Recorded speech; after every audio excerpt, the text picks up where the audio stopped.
لو انت شخص بتعرف تستغل الفرص واستغليت العرض ده اللي هو فاضل فيه 20 مكان بس في كورس بلندر، هتلاقي ان انت بعد ما بتخش الثلاث حاجات اتفتحوا لك. اول حاجه كورس الاولاني اللي هو الماستر ارت اوف برودكت انيميشن، وتاني واحد الفي اف اكس، وتالت واحد اللي هو الكتب والاسيتس. ولكن انا عايز اتكلم في الحته دي بالذات.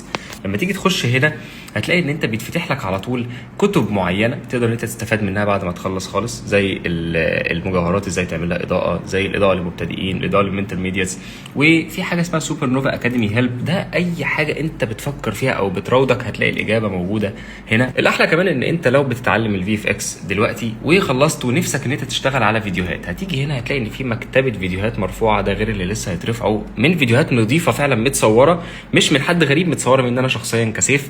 فهتلاقي ان انت ينفع تتمرن على فيديوهات فعلا نظيفه. فالاوفر ده قدامه حبه ويخلص، وبعدها السعر هيعلى وهنخش في الفيز الثانيه. فخليك ذكي واستغل حاجه زي كده، لان هي مش هتحصل تاني تماما.